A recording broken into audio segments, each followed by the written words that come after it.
So hey guys welcome back to my channel dream boys 94. So మీకు అందరికీ already నేను కొత్త వెబ్ సిరీస్ స్టార్ట్ చేస్తున్నానని అయితే చెప్పాను కదా. సో నిన్న చాలా బిజీగా ఉండడం వల్ల అండ్ ఆ బిజీ దేని వల్లనో కాదు, ఈ వెబ్ సిరీస్ వల్లనే బిజీ అయితే ఉండడం వల్ల నేనైతే నిన్న రిలీజ్ అయితే చేయలేకపోయినాను. కొన్ని టెక్నికల్ ఇష్యూస్ వల్ల నిన్నైతే రిలీజ్ చేయాల్సిన ఎపిసోడ్ 1 న్యూ వెబ్ సిరీస్ ఉగ్ర నరసింహ ఈరోజైతే ఇప్పుడైతే ఖచ్చితంగా రిలీజ్ అయితే అయిపోతుంది. సో ఇంకొంచెం 1 అవర్లో అయితే రిలీజ్ అయితే అయిపోతుంది. ఇప్పటికే లేట్ అయింది కాబట్టి సో దీన్ని అయితే ఇప్పుడు నేను తొందరగా రిలీజ్ అయితే చేయాలని అయితే నేనైతే అనుకుంటున్నాను. కాబట్టి ఖచ్చితంగా నేనైతే రిలీజ్ అయితే ఈరోజు అయితే చేసేస్తాను. సో చేసిన వెంటనే ఎలా ఉంది ఏంటి అనేది నాకైతే కామెంట్ సెక్షన్లో చెప్పండి చూసిన తర్వాత. సో చూసిన తర్వాత మీరైతే లైక్ చేయండి అండ్ మీకు బాగా నచ్చినట్టయితే ఖచ్చితంగా షేర్ చేయండి. అండ్ ఆ తర్వాత మీకు ఇంకా నెక్స్ట్ ఏమేమి రాబోతుంది అంటే నెక్స్ట్ కథ ఎలా ఉండబోతుంది అనేది కూడా మీరు గెస్ట్ చేసి చెప్పండి కామెంట్ సెక్షన్లో. ఖచ్చితంగా నేనైతే వాళ్ళకైతే ఒక గిఫ్ట్ అయితే ఇస్తాను. సో ఖచ్చితంగా నేను ఈ వెబ్ సిరీస్ ఎపిసోడ్ 1కి నేను చాలా మంచి వ్యూస్ వస్తాయని అయితే నేనైతే ఆశిస్తున్నాను. మీకు ఖచ్చితంగా నచ్చుతుంది. అండ్ దీంట్లో వచ్చేసి నేను కథని నేనైతే తీసుకోలేదు. నేను టెంపుల్ని ఇంట్రడక్షను అండ్ టెంపుల్ గురించి ఇవన్నీ నేను అంటే ఈ టెంపుల్ ఎలా కట్టారు ఏంటి ఇవంతా ఫుల్ డీటెయిల్స్ అయితే పూర్తిగా నేనైతే ఎక్స్ప్లెయిన్ చేయడం జరిగింది. చేసి ఎపిసోడ్ 1గా నేనైతే తయారు చేసి మీ ముందు పెట్టబోతున్నాను. సో ఖచ్చితంగా మీకైతే నచ్చుతుంది. అండ్ నచ్చిన తర్వాత మీరు ఖచ్చితంగా ఇంకా దాంట్లో డౌట్ లేదు, ఖచ్చితంగా నచ్చుతుంది. నచ్చితే మాత్రం ఖచ్చితంగా లైక్ చేయండి, మర్చిపోకుండా షేర్ చేయండి. ఈ వెబ్ సిరీస్ నాకు చాలా అంటే చాలా ఇంపార్టెంట్. ఎందుకంటే 21,000 సబ్స్క్రైబర్స్ అయిన తర్వాత నేనైతే చేస్తున్న మొదటి వెబ్ సిరీస్ ఇది. సో ఖచ్చితంగా మీరైతే హిట్ చేస్తారని అయితే అనుకుంటున్నాను. అఘోరాని ఎలాగైతే హిట్ చేశారో సీజన్ 1 సీజన్ 2, సో అలాగే ఇప్పుడు ఈ వెబ్ సిరీస్ ఉగ్ర నరసింహ వెబ్ సిరీస్ ఎపిసోడ్ 1ని మీరైతే ఖచ్చితంగా చెయ్యండి.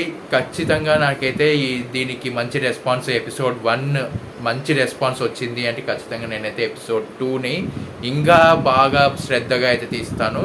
సో ఖచ్చితంగా మీరైతే లైక్ చేయండి, షేర్ చేయండి అండ్ చూసిన తర్వాత మీ అభిప్రాయం ఏంటో కామెంట్ సెక్షన్లో కంపల్సరీగా కామెంట్ చేయండి.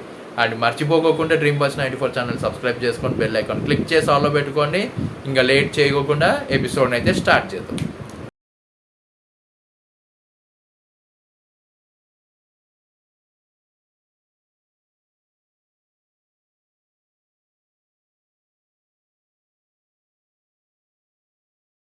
సో నరసింహస్వామి గురించి తెలుసుకుంటే మనం చాలా అంటే చాలా శక్తివంతమైన అవతారం ఏదన్నా ఉంది అంటే అది నరసింహస్వామి. ఎందుకంటే ఇది వచ్చేసి విష్ణువు అవతారాల్లో ఇది 4వ అవతారం. ఇది చాలా ఉగ్రంగా ఉంటుంది ఇది. సో ప్రహ్లాదుడిని రక్షించడానికైతే ఈ అవతారం అయితే ఎత్తినట్టు విష్ణువు అయితే అందరికీ తెలుసు. సో ఇది వచ్చేసి మనకు హిరణ్యకశిపుని చంపడానికి కూడా అవతారం పుట్టినట్టు కూడా మనం తెలుస్తుంది. కాబట్టి ప్రాచీన ఆలయం ఇది 1000 సంవత్సరాల నాటి ఆలయంగా వేదాద్రి నరసింహస్వామి టెంపుల్ విశ్వసించబడింది మరియు పురాణాల్లో ప్రస్తావించబడింది. కృష్ణా నది తీరాన ఆంధ్రప్రదేశ్లోని వేదాద్రి గ్రామంలో పవిత్రమైన కృష్ణా నది తీరంలో ఇది స్థితి చెందింది. పంచనరసింహ క్షేత్రం. ఈ ఆలయంలో నరసింహస్వామి యొక్క 5 రూపాలు ఉంటాయి. సో మనకు 5 రూపాలు ఏమేమి ఉంటాయంటే జ్వాలా నరసింహ, వీర నరసింహ, సాలగ్రామ నరసింహ, లక్ష్మీ నరసింహ, యోగ నరసింహ. సో ఇవే అయితే ఉంటాయి మనకి. సో ఇక్కడ నుంచి మనకి చాలా అంటే చాలా శక్తివంతమైన దేవుడు ఎవరైనా ఉన్నారు అంటే మన నరసింహస్వామి. సో ఆయన ఎంత భక్తులని ఎంతైనా సరే ఎలాగైనా సరే కాపాడే దాంట్లో చాలా అంటే చాలా బాగా కాపాడతాడు. అండ్ ఎవరైనా తమ భక్తులు కష్టాల్లో ఉంటే మాత్రం అస్సలు సహించలేడు. అండ్ తమ భక్తులని ఏ దుష్ట శక్తులు ఇలాంటివి ఏవి దయ్యాలు ఇలాంటివి ఏవి అయినా రాక్షసులు ఇలాంటివి ఎవరైనా సరే వాళ్ళని సతాయిస్తున్నా కూడా వాళ్ళని సంవరించి తమ భక్తులను కాపాడుకుంటాడు. కాబట్టి అందరూ అండ్ నరసింహస్వామి తమ భక్తులను ఎవరైనా ఏమైనా చేస్తే మాత్రం ఉగ్రంగా అవతారం అయితే ఎత్తుతాడు. అందుకే నేను వచ్చేసి ఎందుకు ఈ వెబ్ సిరీస్కి ఈ టైటిల్ పెట్టాను అంటే ఇందుకే. అందుకే మన వెబ్ సిరీస్ టైటిల్ ఉగ్ర నరసింహ. సో అంటే మనము ఎప్పుడైనా సరే శాంతంగా మనము చూసి ఉంటాము అండ్ శాంతంగా కొన్నిసార్లు చూసుంటాం, కానీ ఎక్కువగా మనం చూసిండేది వచ్చేసి నరసింహస్వామి. ఉగ్రంగానే నరసింహస్వామి గుర్తొస్తాడు మనకి. సో అందుకే మనము ఉగ్ర నరసింహ అని నేను ఈ వెబ్ సిరీస్కి పేరు పెట్టడం జరిగింది. సో మనకు చాలా అంటే చాలా మంచి మంచి ప్లేసెస్ అయితే ఉన్నాయి, దేవుడి టెంపుల్స్. సో దాని గురించి మాట్లాడుకుందాం. ఋష్యశృంగ మహర్షి తపస్సు స్థలం వచ్చేసి ఈ స్థలంలో ఋష్యశృంగ మహర్షి తపస్సు చేసినట్లు విశ్వాసం. స్వయంభూ విగ్రహం ప్రధాన దేవుడు స్వయంగా ప్రత్యక్షమైన స్వరూపంగా భావించబడుతుంది. సో పురాణాల్లో ప్రస్తావన మనం చూసుకున్నట్టయితే ఈ ఆలయం బ్రహ్మాండ పురాణం మరియు ఇతర పవిత్ర గ్రంథాలలో ప్రస్తావించబడింది. భక్తుల నమ్మకం వచ్చేసి ఇక్కడ పూజ చేస్తే భయాలు తొలగిపోతాయని, ఆత్మ బలము ధైర్యము లభిస్తాయని నమ్మకం ఉంటుంది ప్రతి ఒక్క భక్తుడికి. అద్భుతమైన రాతి ఆకృతులు ఆలయం పక్కన ఉన్న కొండలో సహజ రాతి ఆకృతులు నరసింహ స్వామిని సూచిస్తాయి. సుందరమైన ప్రకృతి దృశ్యం, చుట్టూ పచ్చటి చెట్లు, ఇంకా కొండలు, నది అందాలు ఉండడంతో శాంతియుతమైన వైభోగంగా ఉంటుంది. ఈ వేదాద్రి లక్ష్మీ నరసింహస్వామి టెంపుల్ పరిసరాల్లో ఇలాగైతే ఉంటుంది. సో శక్తివంతమైన ఈ ఉగ్ర నరసింహస్వామి అవతారం వచ్చేసి మనకైతే చాలా అంటే చాలా భయంకరంగా కూడా ఉంటుంది. రాక్షసులు ఈ అవతారాన్ని చూసినట్టయితే వాళ్ళు ఇంకా చాలా అక్కడికక్కడే చనిపోవడం జరుగుతుంది. ఇక్కడి నరసింహుడు ఉగ్రంగా కనిపించిన భక్తులకు అనుగ్రహం దయతో ఉంటుంది అని నమ్మకం. అలాంటి నమ్మకం అయితే ఉంటుంది. అంటే ఇక్కడ మనము చూసుకున్నట్టయితే ఉగ్రంగా ఉంటాడు, కానీ ఎందుకు ఉంటాడు, ఎవరైతే తమ భక్తులని బాధ పెడుతుంటారో వాళ్ళ మీద ఉగ్రంగా ఉంటాడు, కానీ భక్తులకి మాత్రం చాలా దయతో అనుగ్రహం పొందేటట్టు చూస్తాడు. అది అని వాళ్ళకి నమ్మకం, ప్రతి ఒక్క భక్తుడికి నమ్మకం. ప్రధాన పుణ్యక్షేత్రం నరసింహ జయంతి మరియు పండగ రోజులలో వేలాది భక్తులు ఇక్కడకు వస్తారు. పవిత్ర స్నాన పరంపర, ఆలయం సమీపంలో కృష్ణా నదిలో స్నానం చేయడం పవిత్రంగా భావిస్తారు. మండపాల శిల్పకళ, ఆలయంలోని రాతి మందిరాలు స్తంభాలు దక్షిణ భారత శిల్పకళకు నిదర్శనం. సో శక్తివంతమైన ఆధ్యాత్మిక తేజం, చాలా భక్తులు ఇక్కడ ఆధ్యాత్మిక శక్తి ఎక్కువ ఉందని అనుభవించారని చెబుతూ ఉంటారు. ఆంధ్రప్రదేశ్ దేవాదాయ శాఖ నిర్వహణలో ఈ ఆలయం ప్రభుత్వ దేవాదాయ శాఖ ఆధీనంలో ఉంటుంది. సో మనము ఈ వేదాద్రి నరసింహస్వామి టెంపుల్ గురించి ఫ్యాక్ట్స్ ఇంకా తెలుసుకుందాం మనము. సో గైస్, ఇది వచ్చేసి టెంపుల్ వచ్చేసి ఇది ఆంధ్రప్రదేశ్ రాష్ట్రంలో నందిగామ మండలంలోని వేదాద్రి గ్రామంలో ఉంది. ఈ ఆలయము శ్రీ లక్ష్మీ నరసింహస్వామికి అంకితం అయ్యింది. ఆలయ పంచ నరసింహ క్షేత్రంగా ప్రసిద్ధి చెందింది. ఇక్కడ 5 రూపాయల నరసింహుడు భక్తులకు దర్శనమిస్తారు. 5 రూపాయలు ఆల్రెడీ మీకు చెప్పాను, ఇంకొకసారి చెప్తాను వినండి. జ్వాల, వీర, సాలగ్రామ, లక్ష్మి, యోగ, నరసింహ. వేదాలు ఇక్కడ నరసింహుని మీద నిలబడ్డాయని నమ్మకం.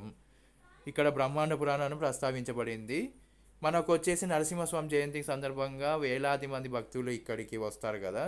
ఆలయం దగ్గర కృష్ణానదిలో పవిత్ర స్నానం చేసే సంప్రదాయం ఉంది. ఆలయంలో రోజు అర్చనలు నిత్య పూజలు వైభవంగా జరుగుతాయి. భక్తులు ఇక్కడకు వచ్చి కోరికలు తీర్చుకుంటారని నమ్మకం. నరసింహస్వామి ఉగ్రస్వరూపంగా భక్తులపై దయ చూపుతాడని అక్కడ అందరూ నమ్ముతారు. ఆలయం ప్రాంగణం చాలా స్వచ్ఛంగా ఉంటుంది. నది, కొండలు, ఆలయం కలిసిన ప్రశాంతమైన పర్యావరణం ఇక్కడ ప్రతి ఒక్క భక్తుడికి కలుగుతుంది. ఆలయంలోని మండపాలు శిల్పకళకు ఉదాహరణ. శ్రీ లక్ష్మీ నరసింహుని ప్రత్యేకమైన అలంకారాలు ఆకర్షణీయంగా మనకైతే కనిపిస్తాయి. వేదాంతానికి ప్రతీకగా ఈ స్థలాన్ని చూస్తారు. భక్తులు శరణగతి భావంతో ఇక్కడ ప్రార్థనలు చేస్తారు. ఆలయంలో గర్భగుడి చాలా శక్తివంతంగా అనిపిస్తుందంటారు. ఈ ఆలయం అష్టాక్షరి మంత్రాన్ని పవిత్ర క్షేత్రంగా భావిస్తారు. పవిత్ర పవిత్ర నదిలో స్నానం చేయడం ద్వారా పాప విమోచనం జరుగుతుందని నమ్మకం. ఇక్కడ నిత్యం నరసింహస్వామి మంత్రోచ్చారణ జరుగుతూ ఉంటుంది. అందుకే చాలా శక్తివంతమైన టెంపుల్ అని అయితే చెప్పుకోవచ్చు. ప్రత్యేకమైన పండుగలలో సమయాలలో ఉత్సవాలు వైభవంగా జరుగుతాయి. ఆలయ పరిసరాల ప్రాంతాల్లో స్వచ్ఛమైన వాతావరణం ఇందులో ఎక్కడైతే ఉంటుంది నిర్వహించబడుతుంది. భక్తులకు ఉండే వసతి గృహము, ప్రసాదము మరియు ప్రత్యేక సేవల సౌకర్యాలు అన్నీ ఇక్కడైతే ఉంటాయి. హ్యాపీగా అయితే వాళ్ళైతే దేవుణ్ణి సేవించుకోవచ్చు. మనకు వచ్చేసి ఆలయం వద్ద కృష్ణా నది ఒడ్డున పవిత్ర బోటింగ్ కూడా ఇందులో అయితే ఉంటుంది. సో మీరు ఎవరైనా వెళ్ళినట్టయితే ఖచ్చితంగా బోటింగ్ అయితే మర్చిపోద్దండి. చాలా బాగుందని అయితే ఇక్కడైతే రాశారు కాబట్టి ఒకసారి అయితే వెళ్ళి ట్రై చేయండి. అలా ఎలా ఉందో అనేది నాకు కామెంట్ చేయండి. భక్తుల విశ్వాసానికి కేంద్ర బిందువుగా నిలిచిన ఆలయం వేదాద్రి నరసింహస్వామి టెంపుల్. సో నరసింహస్వామి రౌద్ర రూపంలో కనిపించిన దయామయుడు అని అందరికీ తెలుసు. ఇక్కడ స్థానికులు దీన్ని మహాత్యం కలిగిన క్షేత్రం చూస్తారు అని అందరైతే అంటారు. వార్షికంగా లక్షలాది మంది భక్తులు ఇక్కడికి వచ్చేస్తారు. ఈ ప్రాంతం ఇంతవరకు సహజంగా భక్తుల భయాలను తొలగించేదిగా ప్రసిద్ధి చెందింది. సో ఇక్కడ చూసుకున్నట్టయితే మనమైతే గోపురాల నిర్మాణం గొప్ప కళాత్మకతను సూచిస్తుంది. మంగళ హారతుల సమయంలో శక్తివంతమైన ధ్వనిని అనుభవించవచ్చు. నరసింహుని ఉగ్ర స్వరూపం భక్తులపై ప్రత్యేక ప్రభావాన్ని చూపుతుంది. ఇక్కడ మనసు నిశ్చలంగా ఉంటేనే శక్తి ఉంటుంది. ఆలయం వద్ద భక్తుల సేవలో నిమగ్నమైన వాలంటీర్లు ఉంటారు. నిత్యాన్నదాన కార్యక్రమాలు అందించబడతాయి. గర్భగుడిలో పవిత్ర ధూపాలు తేలికగా అనుభవించవచ్చు. వేద పాఠాలను ఆలయంలో రోజు జరుగుతూ ఉంటాయి. అనేక రాష్ట్రాల నుండి భక్తులు ఇక్కడికి పయనమవుతారు. పుట్టినరోజు, వివాహం, వ్రతాలు ఇక్కడ నిర్వహిస్తారు. ఆలయ పూజారులు వేద మంత్రజ్ఞులుగా ఉంటారు. ఇక్కడ వచ్చేసి శుభకార్యాల ముందు ఇక్కడ ఆశీర్వాదం తీసుకునే సాంప్రదాయం ఇక్కడైతే ఉంది కాబట్టి అందరైతే ఇక్కడికైతే వచ్చి తీసుకోవడం అయితే జరుగుతుంది. ఆధ్యాత్మిక శక్తి అనుభవించాలనుకునే వారికి ఇది ఒక శ్రేష్ఠ గమ్యం. ఇక్కడ పూజ చేయించేందుకు ప్రత్యేకమైన సేవలు, టికెట్లు లభిస్తాయి. గర్భగుడి వద్ద శంఖనాదం భక్తిలో మునిగిపోయేలా ఉంటుంది. ఇక్కడ మనకు వేదాలు వచ్చేసి నరసింహునికి అర్పణ చేస్తారు అనే విశ్వాసం ఉంది. అందుకే ఈ ప్రాంతానికి వేదాద్రి అనే పేరు అయితే వచ్చింది. వేద అంటే వేద ప్లస్ ఆద్రి = వేదాల కొండ.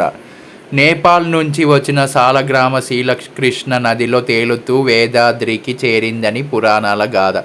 ఆ శిల నుండి స్వామి నరసింహ స్వరూపంగా ప్రత్యక్షమయ్యాడని ఇక్కడ భక్తులందరూ నమ్ముతారు. కొండ ఆకారాల్లో సింహ స్వరూపం ఉండటం దేవత సంకేతం అని భావించబడుతుంది.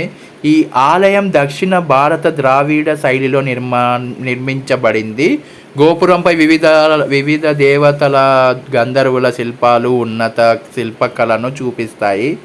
ఆలయంలో మండపాలు, స్తంభాల హాళ్ళు పూజలకు భక్తులు కూర్చునేందుకు నిర్మించబడ్డాయి. గర్భగుడిలో స్వయంభు నరసింహస్వామి విగ్రహం ఉన్నది. ఇతర విశేష అవతారాలకు, విష్ణు అవతారాలకు ఉపాలయాలు ఉన్నాయి. గర్భగుడి లోపల స్వచ్ఛమైన, శాంతియుత, శక్తివంతమైన వాతావరణం ఉంటుంది. ఈ ఆలయంలో వైఖానస ఆగమ శాస్త్రం ప్రకారం నిత్య పూజలు జరుగుతూ ఉంటాయి. ప్రత్యేక పూజలు మంగళవారం మరియు పూర్ణమ రోజుల్లో జరుగుతాయి. నరసింహ జయంతి ఉత్సవంగా జరపబడుతుంది. భక్తులతో కిటకిటలాడుతూ ఉంటుంది. అభిషేకం, నివేదన, దీపారాధన, ముఖ్యమైన నిత్య కార్యక్రమాలు ఇక్కడ ఎల్లప్పుడూ జరుగుతూనే ఉంటాయి. స్వామివారి కోసం ప్రతిరోజు పురాణ పారాయణం జరుగుతుంది. భక్తుల కోరికల నెరవేరేలా అర్చన, హోమం, సంకల్పం చేయించుకుంటారు. కృష్ణా నదిలో స్నానం చేసి స్వామిని దర్శించుకోవడం పుణ్యఫలదాయకం అని నమ్మకం. ఆలయం వద్ద అన్నదాన కార్యక్రమం కూడా ప్రతిరోజు జరుగుతుంది. ఇది పాప విమోచనం అని